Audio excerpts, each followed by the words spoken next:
Another edition of Outside Shots presented by TheLines.com. You can follow us on X at TheLinesUS. Before we get started, remember, if you want to tail or fade our college basketball bets, either way here on Outside Shots, you could do so with our BetMGM promo code TheLines, one word, to get up to, or actually a pure $150 in bonus bets with your first $5 bet. No matter whether the bet cashes or loses, you get those $150 in bonus bets with promo code TheLines. All the disclaimers with BetMGM over at TheLines.com. You could also join our Discord channel to get our bets in real time. The link is over at TheLines.com in the top right-hand corner. We'll have betting previews up for the weekend as well. Now it's time to introduce my co-host, Steven Andrus, who is sick, and Derek Wagner, first-time co-hosting with us on Outside Shots. Steven, how you feeling this afternoon? A little better since I hit a golf outright last week, and typically we say in golf you got to be aware of the sick guy that you're playing with, because that's usually the guy that focuses in and takes all your money. So I'm hoping playing sick in college basketball this week gets me out of the slump that I've been in lately. But if not, I'm glad to welcome you, Derek, to the show, who's been one of our awesome freelance college basketball writers, and great to have you, man. Well deserved, and your first time, I think, on here, right? Yeah. First time on here, been betting college basketball a lot over the recent years, and, didn't have the bandwidth during NFL season to hop on with you guys, but finally, have the bandwidth now that it's over. Just a little background, I am an Illinois fan, so their defensive lapses lately do not make me confident that they're going to make a big tournament run, but we'll see, man. Excited to be on. We got a good slate of games this weekend. Eli, a Big Ten team in March falling short. I mean, he gets it at least. First sign that Derek gets it.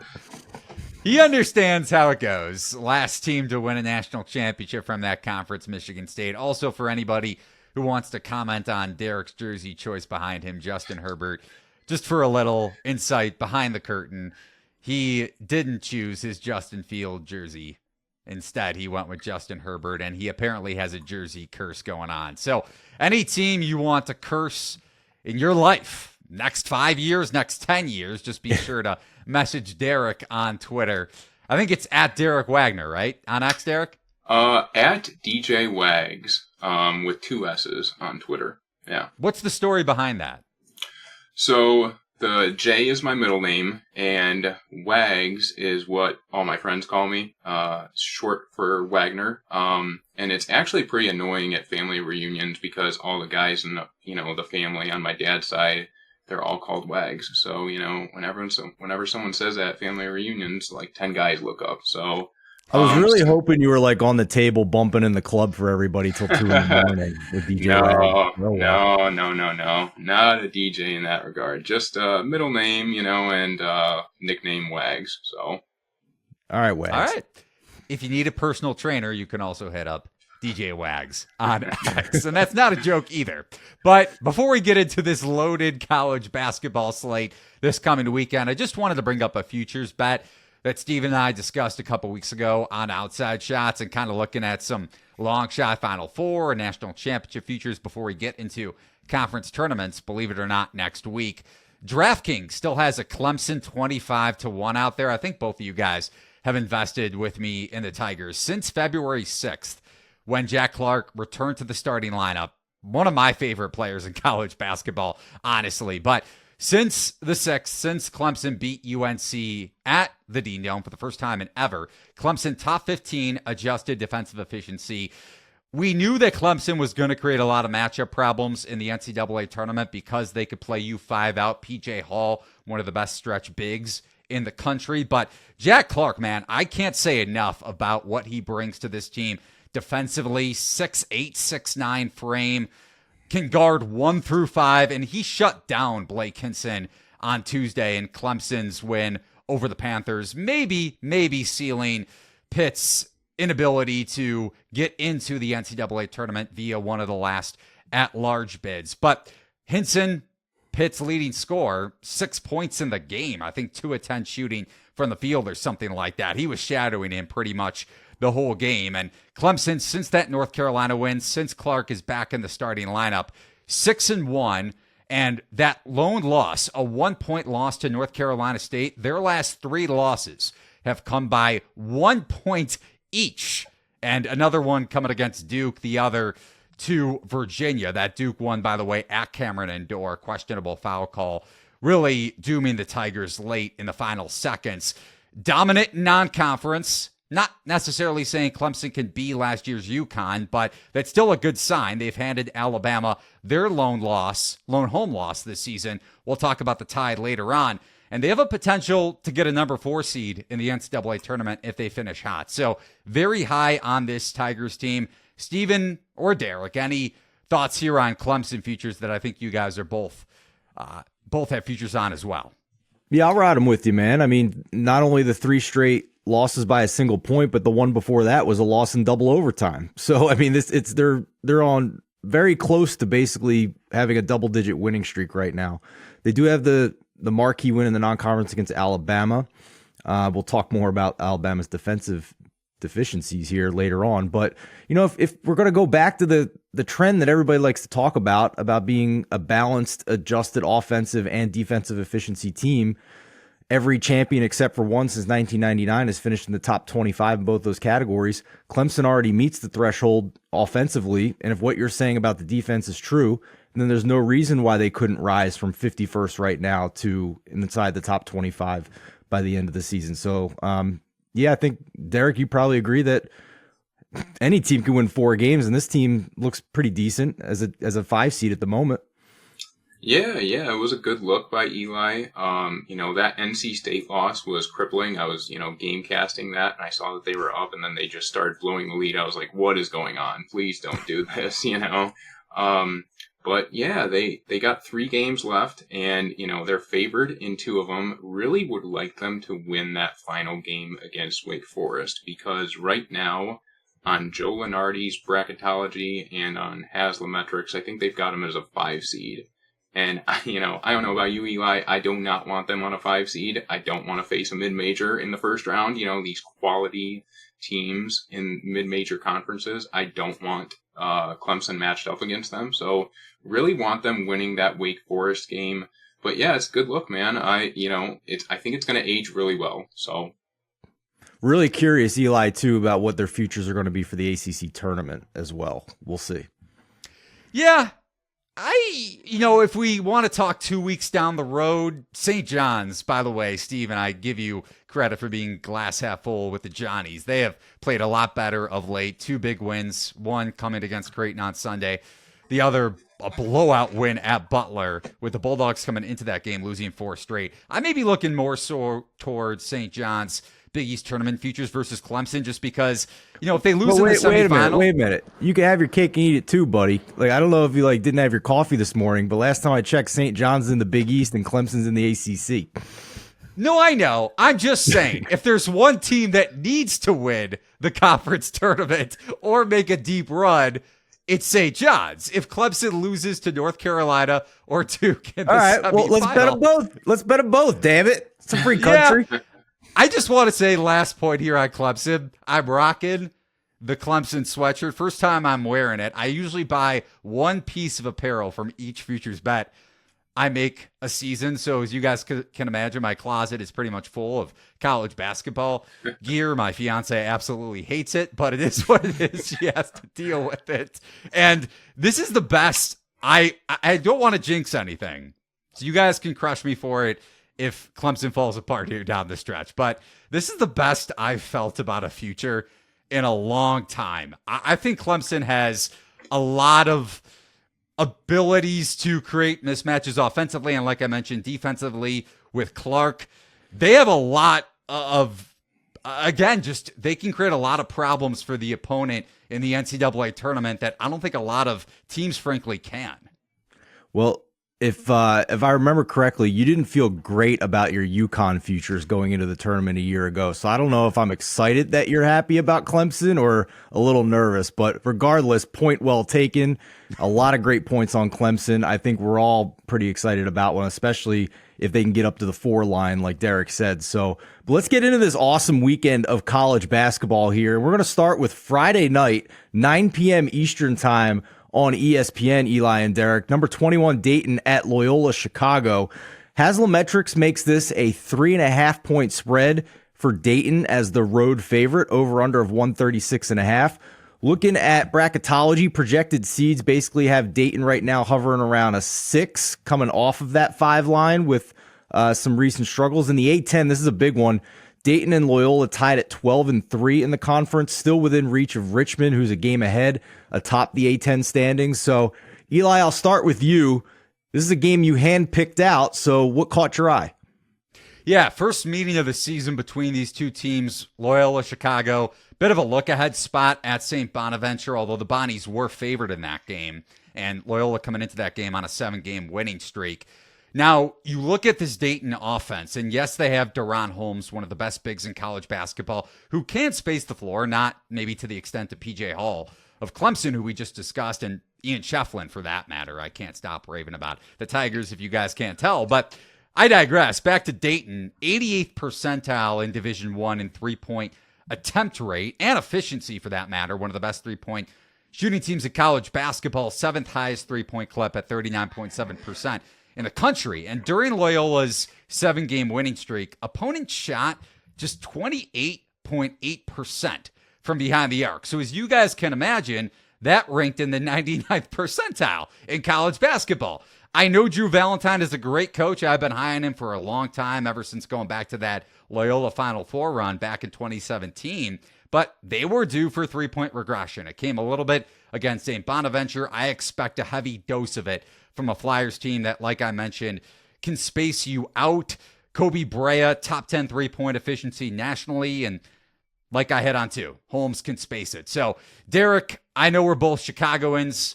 Maybe we would like to have bias towards Loyola if we want to maybe have some hope that the Ramblers can make another deep tournament run. But I think Dayton wins this game. My raw numbers make it around Dayton -4.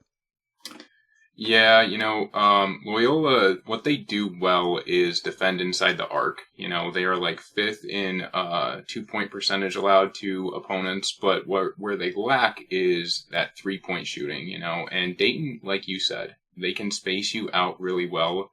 All 5 of their starters shoot over 32% from behind the arc. Like, it's insane. But at the same time, Miles Rubin for Loyola, he's one of the best rim protectors in the country. He's 3rd in block percentage, behind Cliff Amori and Josh Morgan.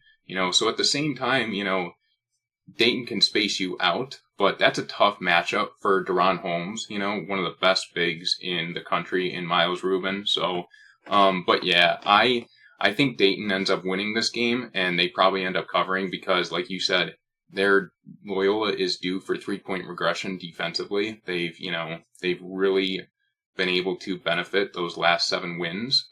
So I do think Dayton covers this one. So, yeah, lean Dayton here. So, Eli, I can already see when the brackets come out, Dayton has been ranked most of the year. All the talking heads are going to be all over them as like one of the better mid-major teams in the country.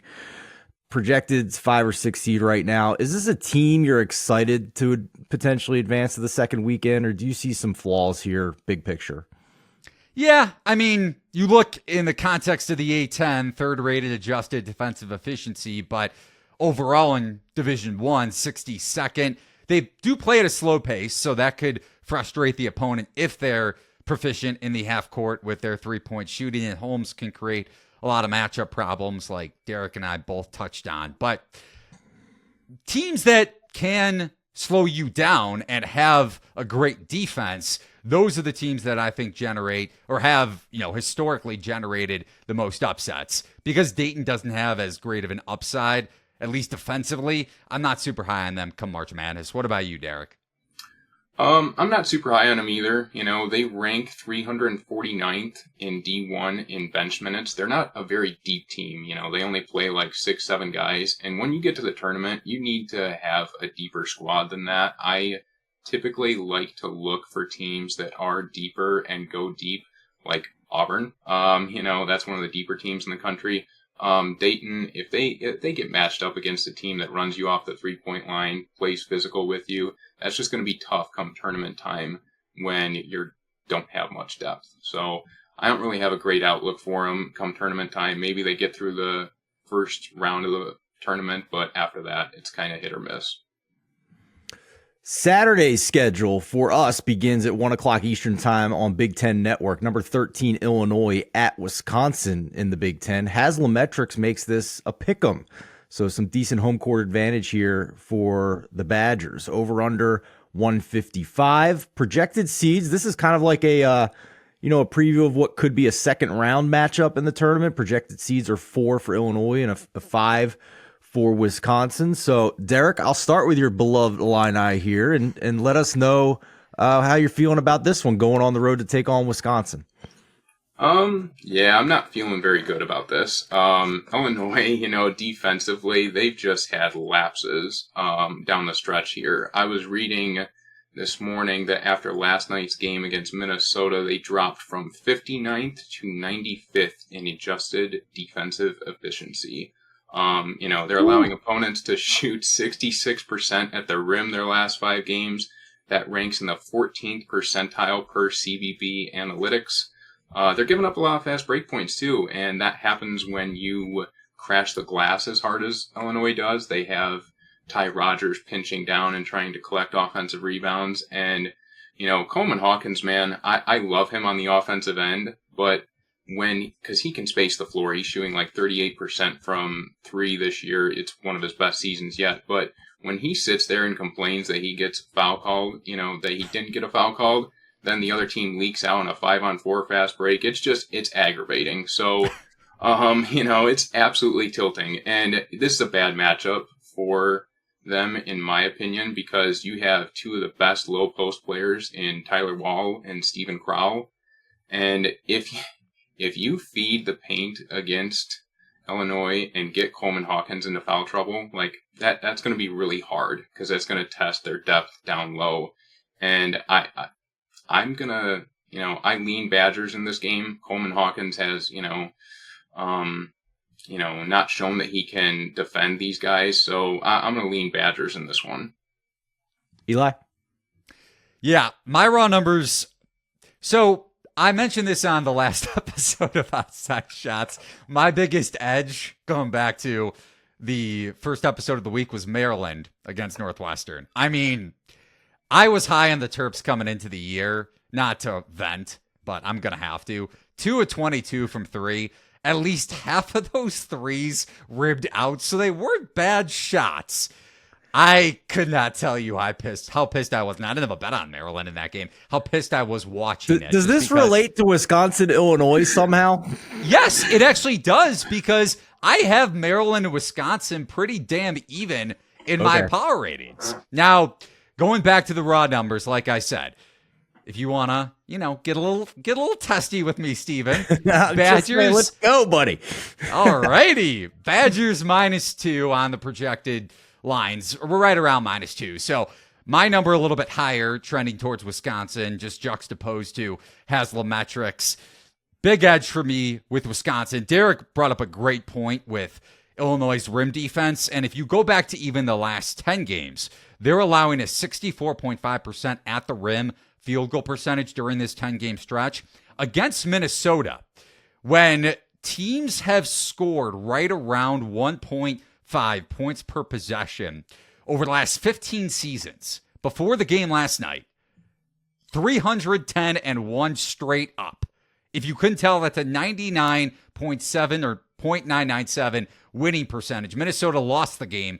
Illinois probably should have covered, winning by double digits. But that just shows you, even though Illinois put up 1.6 points per possession, this defense is not good. Very vulnerable in the paint, like Derek and I both touched on. And Illinois' opponents overall rank in the 93rd percentile in Big Ten play-ish, and specifically over this last 10-game span in percentage of points in the paint. Great home spot for Wisconsin. The spot also baked into my numbers. I know some guys who use models, or girls, anybody, don't necessarily bake in spots, but I tend to, and Wisconsin coming off that embarrassing loss at Indiana on Tuesday. They've lost 6 of their last 8 games overall. The whole stadium, actually, at Assembly Hall had to exit because someone pulled the fire alarm. I'm not even kidding. Right when Wisconsin got hot. I know Eric was joking on X that someone should have alerted him that could have been done because he would have done it in the final 2 minutes of that game when Indiana started to pull away. Now, I will say, the one thing I think Illinois may have an edge in is, does Dane Danger play more like he did against Minnesota? Because that may upgrade Illinois' post defense. He is a better post defender than Coleman Hawkins is. But either way, Tyler Wall, Steven Crowell, and even AJ Storr off the dribble can take advantage of this poor, lackluster Illinois rim defense. Over the last 5 seasons, unranked home favorites, which is probably what Wisconsin is going to close at in this game. I would not be surprised if they close -2.5, -3 even, to be honest, but probably closer to 2.5. So unranked home favorites versus ranked teams over the last 5 seasons, 507, 408, and 13 pushes during that stretch against the number. Now, all those 3 teams in those situations this week have lost, including Texas A&M against South Carolina on Wednesday night. But whether you want to lay it with Wisconsin on the early number or bet Wisconsin money line, big edge for me with the Badgers here in a monster bounce back spot. Also, Illinois potential look-ahead game with Purdue on Tuesday night. So I think the stars align here for the Badgers at home. Yeah, just one more point to what you said about Dane Danger. He did give Crowell fits last year when he was playing more. So I could see Brad Underwood going to a lineup with Dane Danger in there. And the other thing about Wisconsin is that they're really good rebounding the ball defensively. They rank 7th in second chance conversion percentage allowed per Haslametrics. If they negate the edge that Illinois has on the offensive glass, it's just going to be a long day for Illinois on the road in a hostile environment. Motivated Badgers team. I do like the Badgers here with you. Every time you guys say Danger, I think of that rapper from like when I was in high school and college, Mystical, and his song Danger. I'm like, I can't duplicate it because I'm way too white to try and like impersonate that. Don't. But like that song was everywhere, man. Danger. Love it. Your points are well taken about near proximity, though, for sure. I mean, you look at Haslametrics, Wisconsin 37th in the country in near proximity field goal percentage, and they also get near proximity attempts up at a top 61 rate in the country. Meanwhile, Illinois 195th in near proximity field goal percentage defense. So great points all around by you guys on that one. Also at 1 o'clock Saturday, number 7 Kansas at number 15 Baylor. This one on ABC. Haslametrics makes Baylor a pretty decent 4-point home favorite here against the Jayhawks. Over under of 132.5. Projected seeds for the tournament at the moment, Kansas a 2 seed, Baylor a 4 seed. Eli, let's start with you in the Big 12 here. You and I have talked on past shows about some stark home road splits for Kansas, and it seems like this projected line from Haslametrics is maybe showing us that again here. Yeah, and I wouldn't be surprised if it closes a little bit higher, just like the Wisconsin game in a sense, but for other reasons.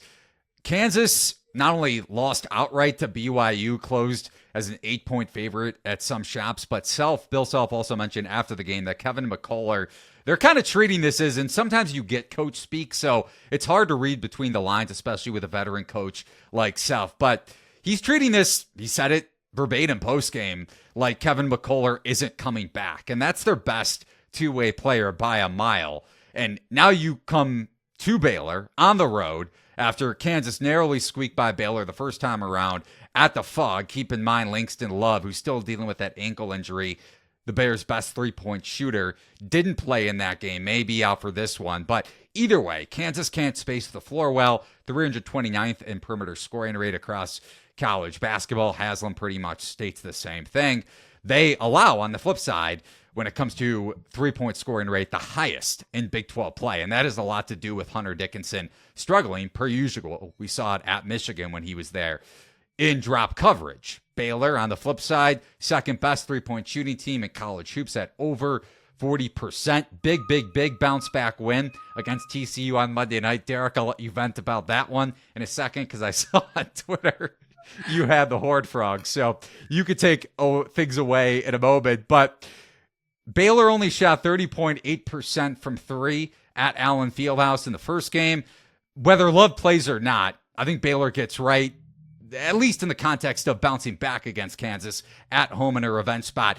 Huge game also when you look at the Big 12 standings when it comes to Big 12 tournament. The Big 12 tournament, because these teams are tied for third in the conference standings right now. My raw numbers, I alluded to this earlier, make this closer to Baylor -6, especially if McCullough doesn't play. Some metric sites like Haslam don't always account. This isn't a knock at his site. You see it across analytic sites. They don't always account for key injuries like McCullough. He may bake it in after the fact or maybe Saturday morning once the news breaks. But if McCullough doesn't go, man, I could see Kansas getting thrown around and blown out at Baylor. Yeah, this is a bad spot for Kansas without McCullough in the lineup. He was really critical for them and against Baylor he was out that game, wasn't he? Against Baylor the last time. Yeah, he missed that game. Never mind. It's a revenge spot for Baylor, and they rank 58th in adjusted defensive efficiency. Big reason why, though, is because they allow opponents to shoot 51% inside the arc, or collect 51% of their points inside the arc, and that's where Kansas wants to thrive. But without McCullough in there attacking the rim, man, it's a tough spot. And going back to their last game, they went under screens against Dajuan Harris at will and forced him to shoot from beyond the arc. It was just a tough spot for him. And without McCullough in there, it's just I don't have any faith in Kansas. They're one of the worst road teams in college basketball. And going back to, earlier this week, I did have TCU in that game against Baylor. TCU causes a lot of turnovers, and they just weren't able to capitalize against Baylor. They were just playing this hot potato game where they threw it back to Baylor, when they tried to leak out in transition. It was just that first half sequence. I think that's what you're alluding to, right? Yes, that first half sequence, that was just maddening to watch. And then I just stopped watching, eventually after that, it's just tilting. So yeah, this is a good spot for Baylor, I think. Catching Kansas without McCullough, so I lean Baylor in this game. So we'll see what happens. In that first meeting, Baylor lost by 3 despite 21 turnovers against Kansas. So, I mean, Eli, that would be my follow-up question to you. It's not like that's a surprise for Baylor, and they're not exactly one of the better teams at protecting the ball offensively. So, despite those concerns, you still feel pretty decent laying more than a possession here?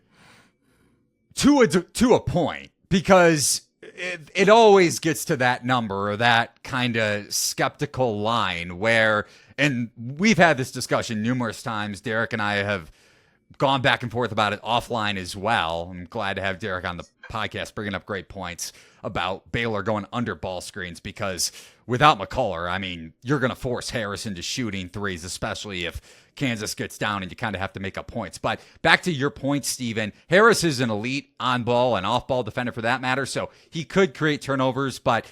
And Kansas forced those turnovers, by the way, too, without McCullough. Still, though, on the road, I think it's a different story. The fog just gives you such a great home court advantage, on top of the fact that sometimes the officials can lean Kansas a little bit. Wait, they have Lawrence, Kansas addresses, those officials? When they're at the I think so. Maybe getting some checks in their mailbox from Self himself wow. After the game. Oh, real down the conspiracy rabbit hole here. I love it. Classic college basketball conspiracy theories. All right, let's move forward here to the SEC. Arkansas at number 16 Kentucky, 1:30 p.m. tip-off Eastern time on CBS. Haslametrics makes Kentucky a 17-point favorite, over-under of 165.5. Obviously, Arkansas not in the tournament picture. Kentucky still currently projected as a 5 seed. Derek, I'm sure you share the same concerns about the Cats that Eli and I have with their defense. Had a 2-game stretch there against Ole Miss and Auburn where the defense looked much improved, and then it's looked like it's, like it has for most of the season, right? So I don't have a big opinion on really wanting to lay 17 points with Kentucky, even though it's in Rupp and against Arkansas. But any angles for you in this one?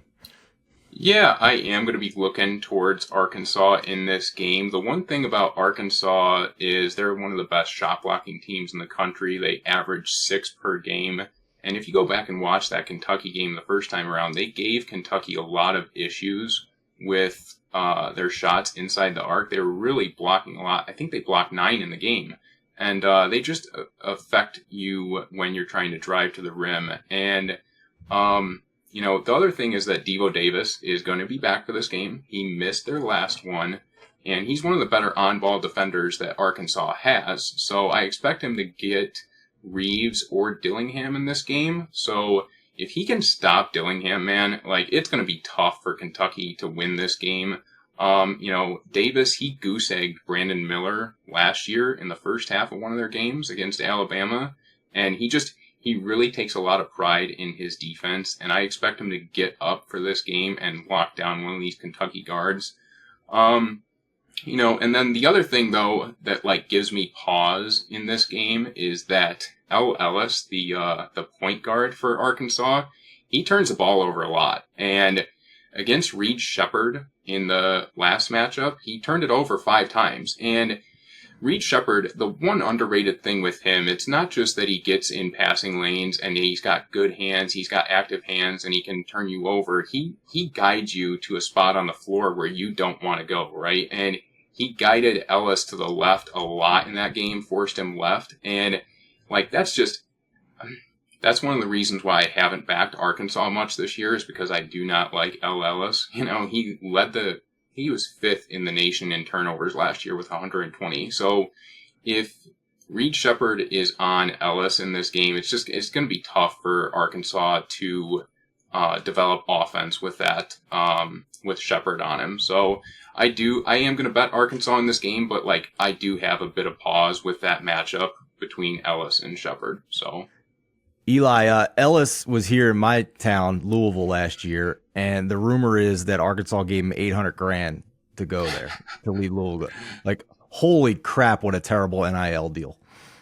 Yeah, this was not Eric Musselman's finest job in the transfer portal. He's done a hell of a job going back to his Nevada days, bringing in players left and right when it really wasn't a thing until NIL sprouted it for a lot of teams, including Kansas for that matter, getting Hunter Dickinson and Kentucky to extend over the last couple of years. Maybe not so much this one. Trey Mitchell maybe being the one exception. I'm pretty sure he got a bag from Calipari and the program in Lexington, but I'll leave that story for another day.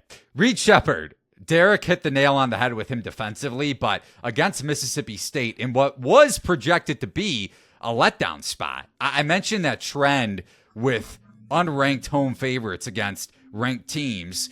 By no means am I saying back the trend, even though I do like Wisconsin for a bunch of reasons.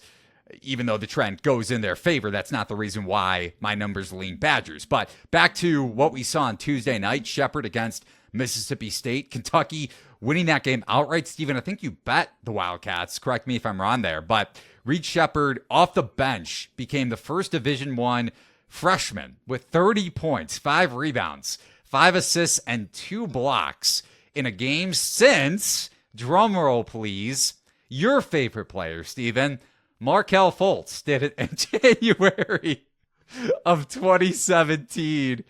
Sheppard had 23 in the first half. What comes to your mind when I say the name Markelle Fultz? Pain. Sharp pain.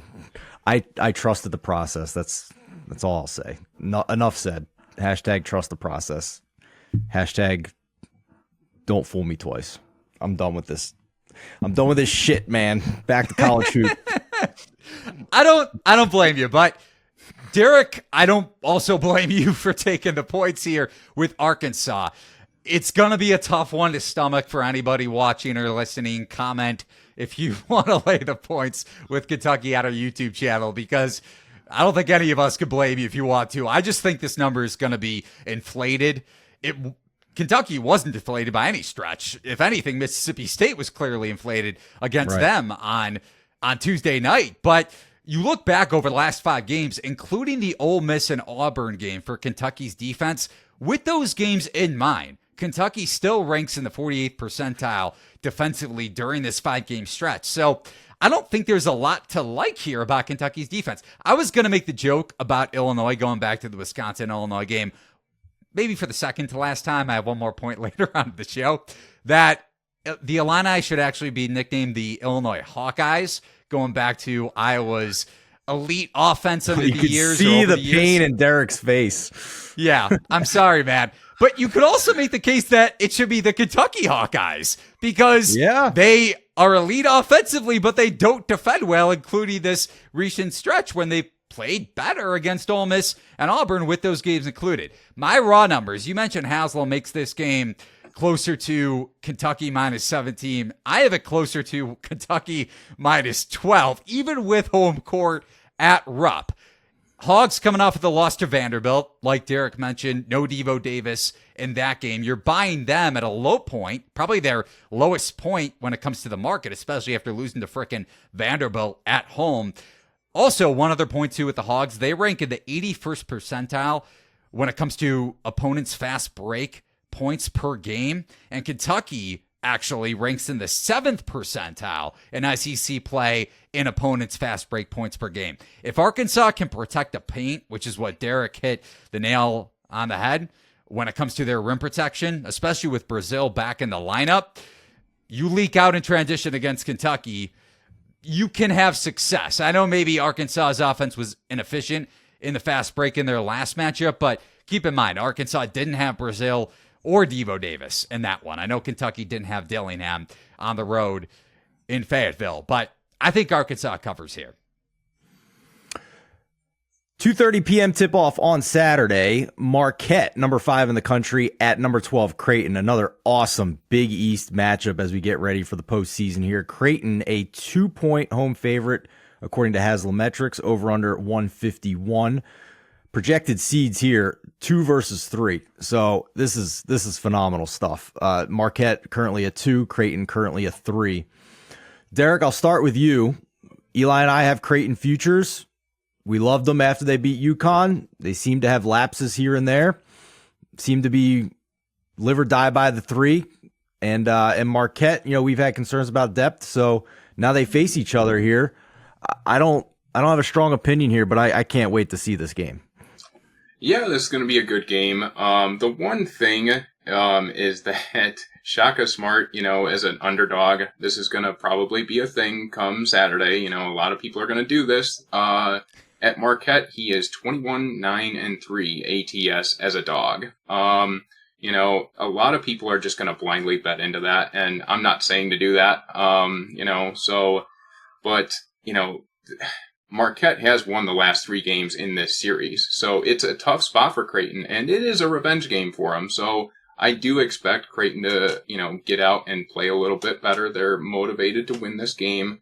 In their last matchup, they allowed 19 offensive rebounds to Marquette. If they didn't do that, they win that game outright, and Marquette had 18 second chance points off those rebounds in their last game. I just don't really expect them to do that again. And Creighton, what they do well is they run you off the 3-point line and they force you into that mid-range game, right? And I expect them to do that more so in this game, and they'll probably knock down a lot more threes in this game. Ashworth, he really struggled in that Marquette game, and he's a bit Jekyll and Hyde away from home, right? So he plays a lot better when he's at home. I think he's shooting like 39% at home this year behind the arc, where as opposed to on the road, he's shooting like 31%. So whenever you back Creighton, you have to hope that they're sinking those outside shots, right? Because they shoot so many of them, and there's high variance with that. So I do lean Creighton in this game. I'm probably not going to bet it though. So,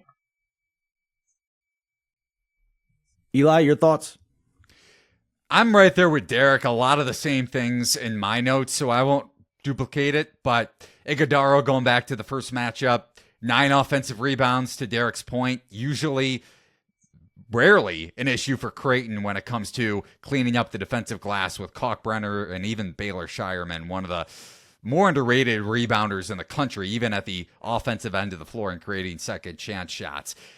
To that point, though, and to the point about this being a really good spot for Creighton and a huge game, not only for the NCAA tournament seeding purposes that Steven brought up, but these two teams currently number 2 seed and a number 3 seed, Marquette being the 2, Creighton being a 3 in the Big East tournament if it happened today. So it could conceivably flip-flop down the stretch because after this game, Marquette has UConn at home, revenge game, yes, but still theoretically could lose to the Huskies for a second time this season. And then you go to Xavier, which is never a easy place to win at, even though the Musketeers are having a down year. And Sean Miller could be already having one foot out the door at Ohio State. Then again, Greg McDermott could also be doing the same thing. He made some questionable comments, I thought, earlier in the week when reporters asked him about his future at Creighton, because I think he's gone either to Ohio State or another program with a ton of NIL money after this year, to be honest. But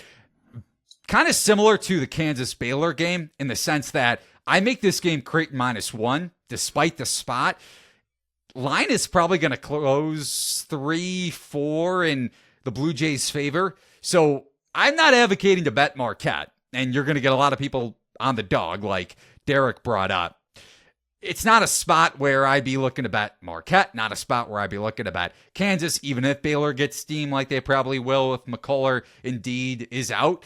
So you're betting on 3-point variance from Creighton one way or the other, and if they shoot lights out, they probably blow out Marquette at home in a revenge spot and trying to get that number 2 seed come the Big East tournament. Not a game I'm really interested in touching, but should be a hell of a game to your point, Steven.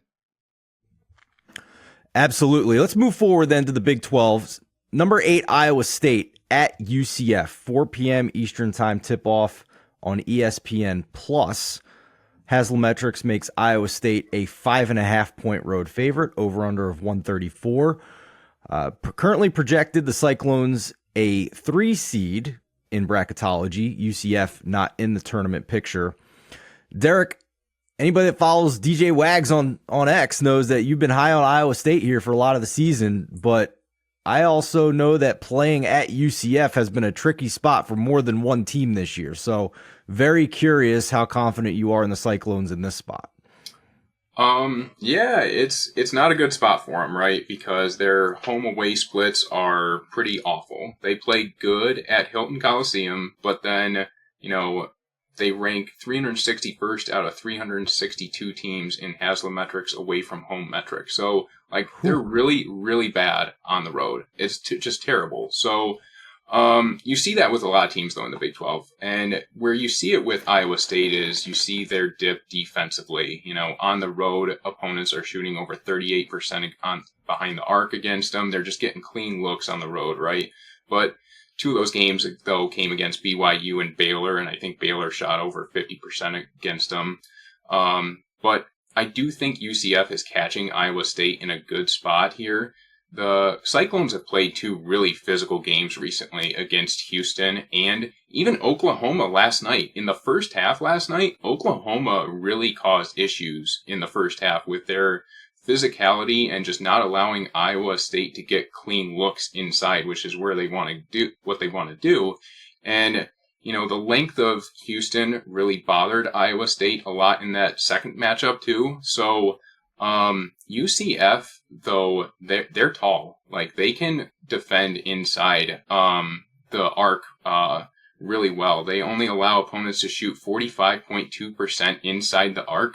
That's top 20 in D1, and that's where Iowa State really thrives. They score 54% of their points there. They're not really a good 3-point shooting team, right? So they feast inside the arc.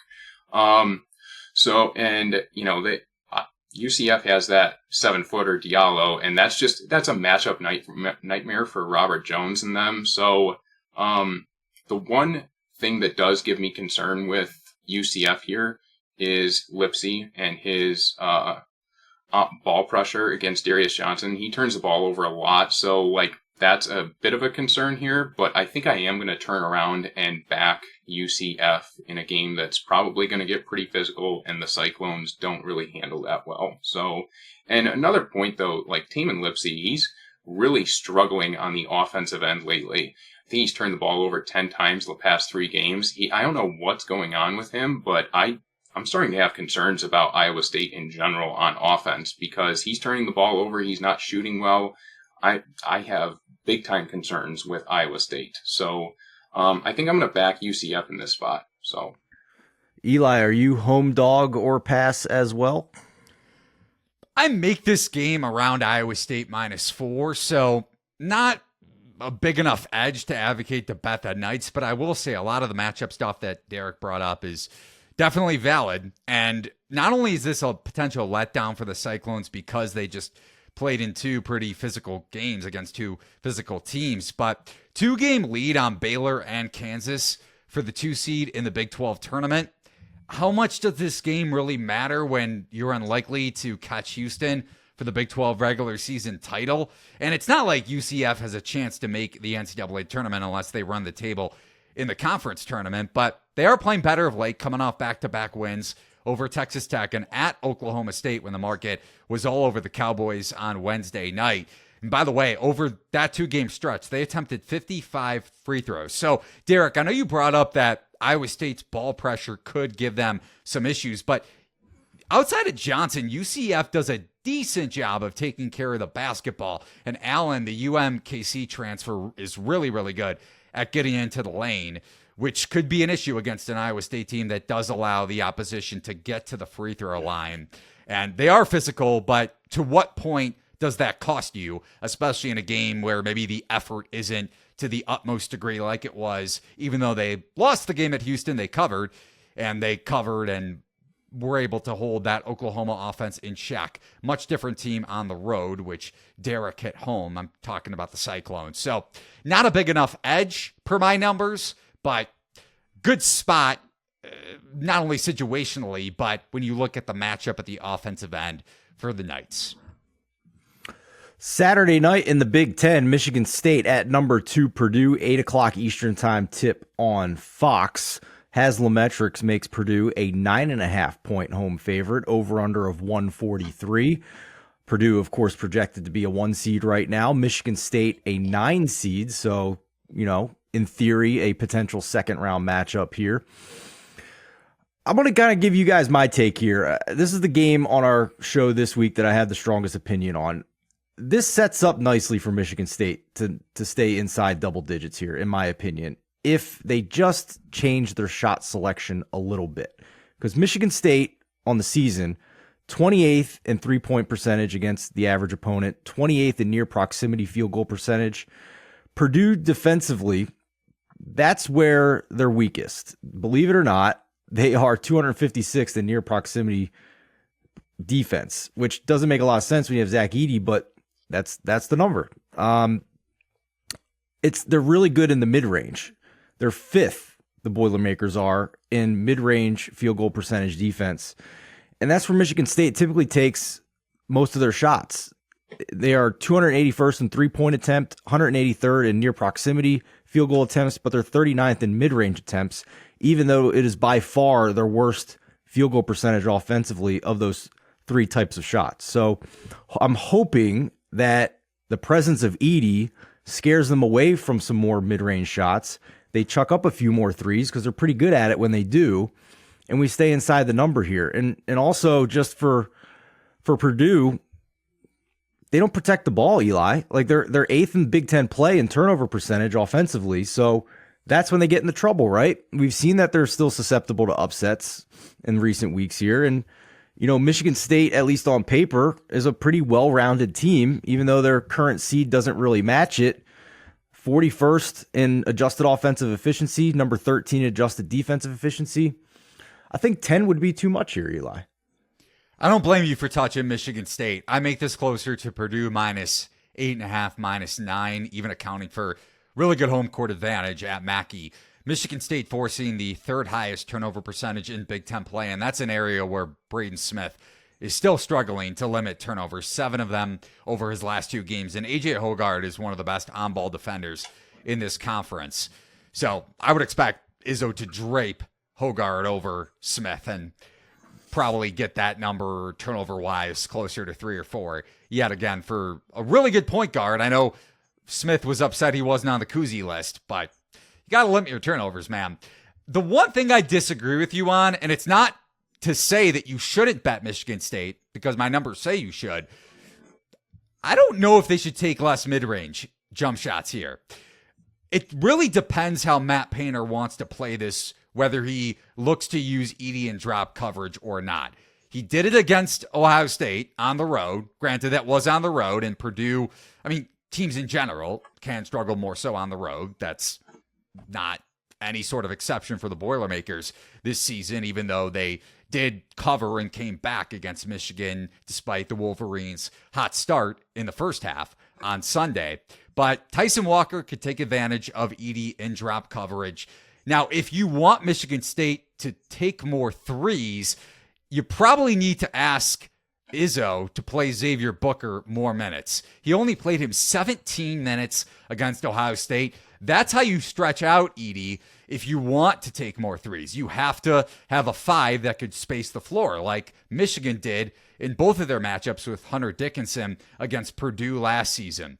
So it really, really depends on how Painter wants to play this with Edey, on top of the fact that how is Izzo going to game plan? Are you going to limit Booker because you think Sissoko is a better big for the 500th straight game? Even going back to when Booker wasn't on this team, I know Sissoko was a better matchup against Edey on the block, but at some point you have to play freshmen.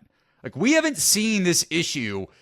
Michigan State, granted, hasn't been strapped with this issue since the Jaren Jackson year. Like, we're going back to Miles Bridges and Jaren Jackson when he was playing those freshmen a ton. You have to play Booker more minutes in this game. Yes, I'm talking to you, Tom Izzo, because we both know he's watching and listening to the Outside Shots podcast. I'm sure he'd be thrilled to hear that, by the way, if he did happen to somehow hear it. Derek, are you in agreement with us that if you're going to bet a side here, it's probably the dog? Yeah, I do agree. The one thing that I'll mention, though, is that it's a bit of a tough spot for Michigan State because Purdue has had a week to prepare for this game. You know, they haven't played since last Saturday, I think. So, but Michigan State hasn't played since Sunday off of 2 losses. That's true. So, you know, Purdue, though, they're due for some negative regression from 3 too. They've tallied, you know, 40% clip in Big Ten play and 40% clip over the last 5 games, but according to shot quality, should be closer to 34%. So they're due for a little bit of negative regression there. And defensively, the Spartans don't allow many open threes. You know, they rank 70th in the country in that regard, according to shot quality. So they don't allow many open threes. And to your guys' point with the turnovers, you know, if you turn over Purdue and their guards, you can win against them. You know, you saw Nebraska do it. They turned them over 14 times. You know, if you can turn them over, you can turn the tides in your favor and probably win these games against Purdue.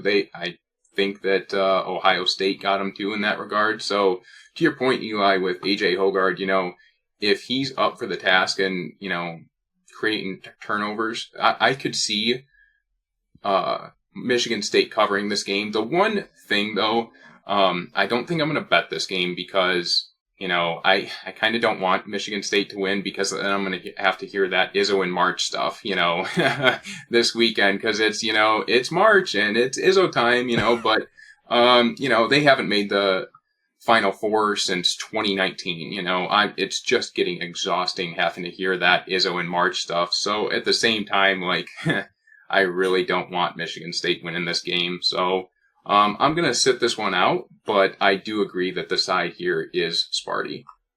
Also, Go ahead, Eli. One last point from me.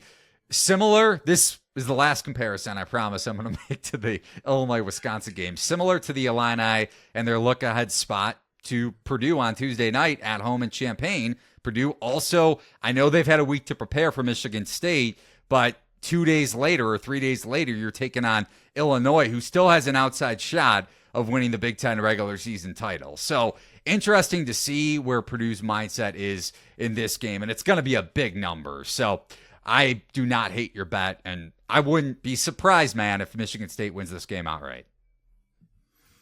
Top spot in the SEC on the line Saturday night, 8 p.m. Eastern time tip-off between number 4 Tennessee going on the road to take on number 14 Alabama.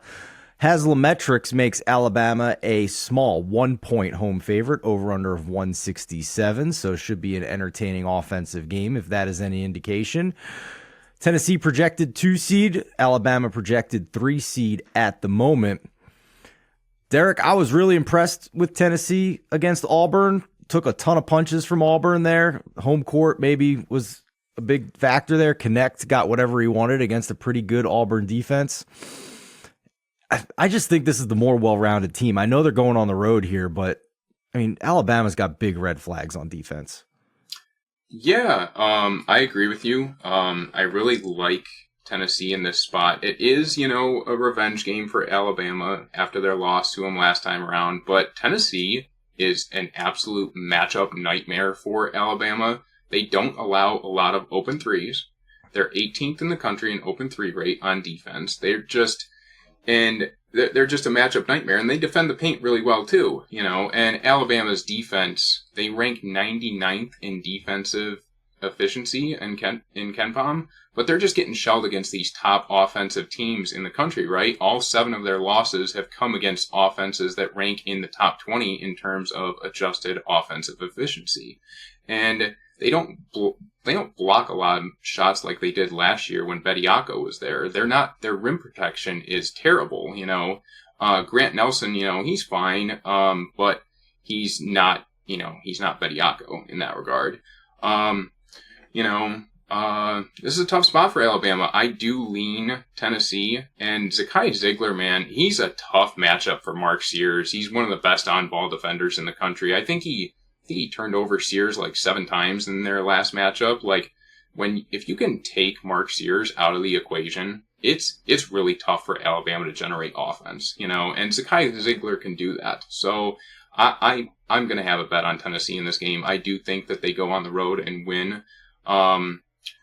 Granted, last game against Tennessee, Alabama, they rank 8th worst in the country in their away from home metric on Haslametrics. So it wasn't much of a shocker that they went on the road and lost against Tennessee. So I am going to have a bet on Tennessee in this one. So Eli, I might play a prop here too. I know not everybody has access to props on college basketball players at their sports books, but if Dalton Connect's going to be still lined at 20.5, 21.5 in this game against Alabama's defense, which is what his season average is, I'm going to have a hard time not betting the over here. And if you're in a state where you can't get props at your sports book, you can always do underdog college basketball picks. And if you don't have an underdog account, you can use promo code The Lines to get a deposit match up to $100. So your thoughts overall on the game, and maybe also that Connect over on points angle.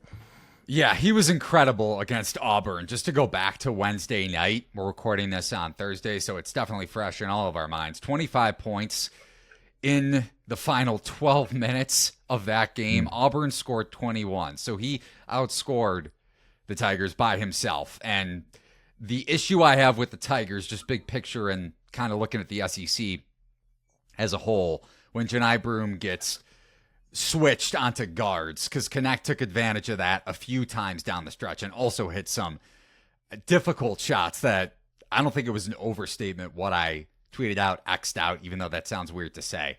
I don't think anybody is hitting that shot against Jalen Williams near the baseline in the final, 10 minutes of that game. Ridiculous shot making. The best pure shot maker to me in college basketball. The way he's transformed his game into a lottery pick is truly unbelievable. But back to this game, a lot depends on the injury front for me with Alabama. Even though I make this game around a pick, depending on the injury status of Latrell Wrightsell, I would still consider, not necessarily advocate, but consider taking Alabama on the money line, depending on where this goes. The market could trend in your direction, Derek, and Stevens, to your point too, with Tennessee.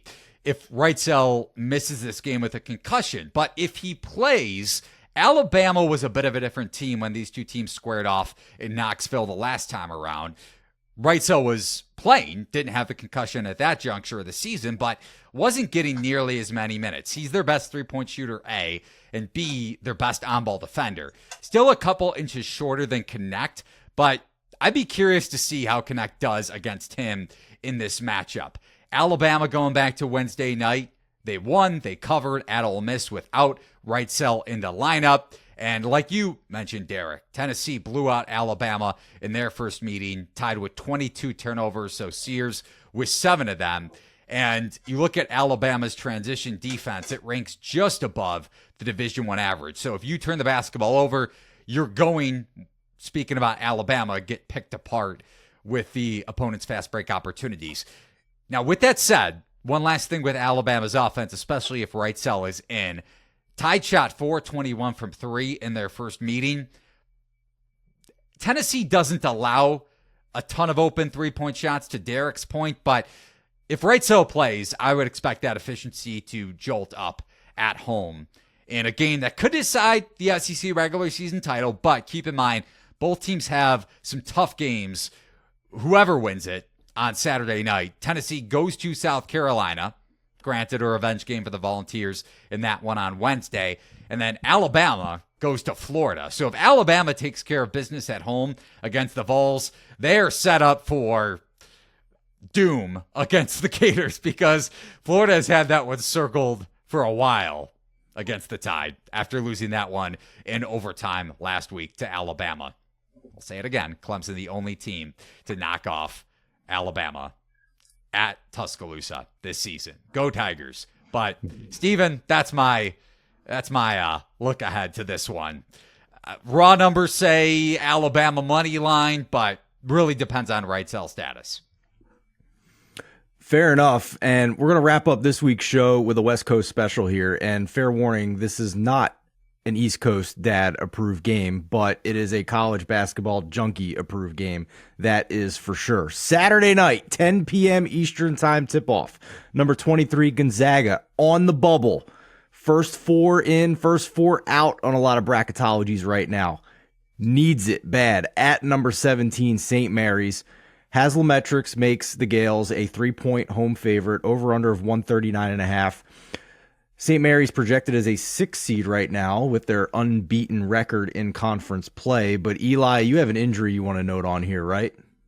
Absolutely. Joshua Jefferson suffered that season-ending knee injury going back to a few games ago.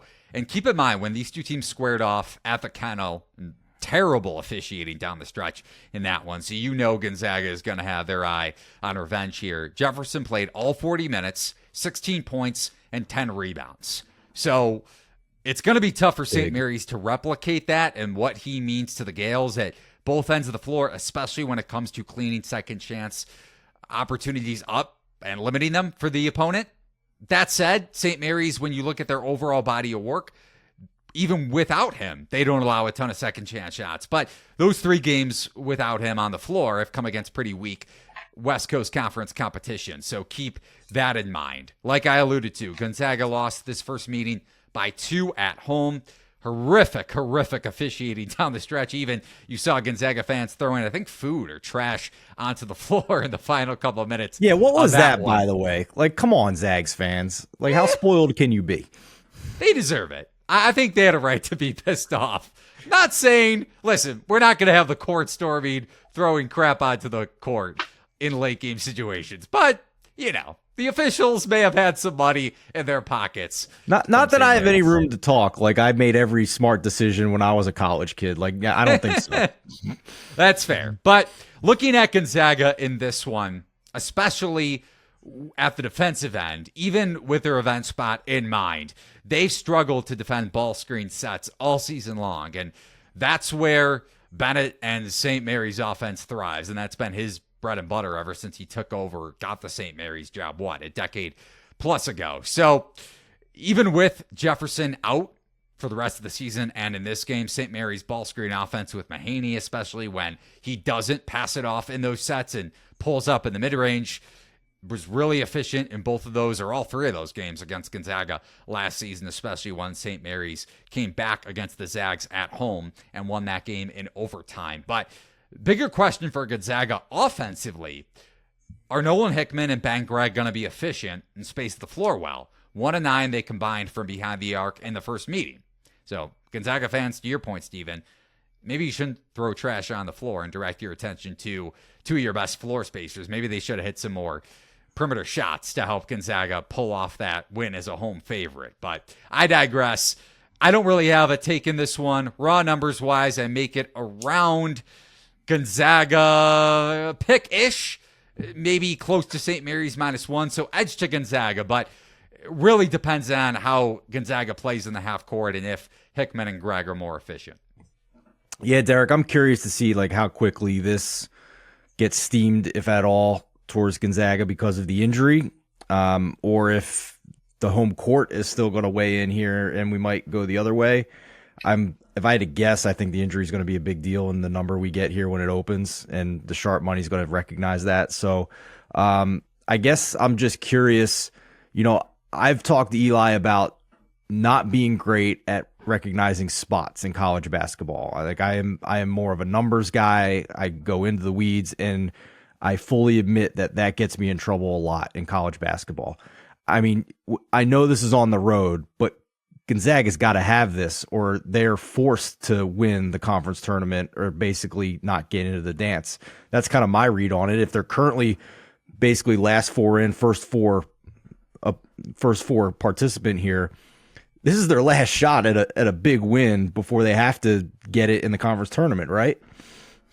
Yeah, this is the spot. You're right, for Gonzaga. They need this one more than St. Mary's needs it. They absolutely, they have to have it. And the one thing that's going to drive this game home is dictating tempo, of course, because St. Mary's ranks 358th in length of possession on offense, where Gonzaga ranks 38th in length of possession on offense. They want to get out and run, but St. Mary's, last time around, I think they held them to one transition bucket, or I think it was actually 1 point. I think it was scored at the free throw line. So, and that's the problem for Gonzaga, is that when teams slow them down, they really struggle, right? UCLA slowed them down back in November. The Gales did it in February. So if you can dictate tempo against them, you're going to beat them. And if you're going to try and get out and leak out in transition against them, they're more than likely better than in transition than you are. So it's a tough spot.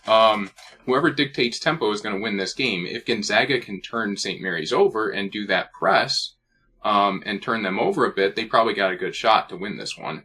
But I'm probably going to look for a live spot if St. Mary's gets up early, and I'll probably look for a better number to back Gonzaga. But the tempo in this game is it's two vastly different teams. So if St. Mary's dictates tempo, it's going to be a tough game to watch, because it's going to be low scoring, it's going to be slow paced, it's not exactly going to be fun. So lean Gonzaga. The spot here favors them, so I'm with you. I'm with you on the Gonzaga, but I'm probably going to look to live bet it. Guys, I'm going to close things up here with 3 simple words. It is March. Woo! Let's go! It's time, boys. Everything we do with the Lions completely free. College basketball is one of our favorite times of the year. Eli and Derek do a phenomenal job with their articles and their game previews, their analysis. They're having conversations with our community in the free Discord, top right-hand corner of the Lions.com homepage. Get in there for March.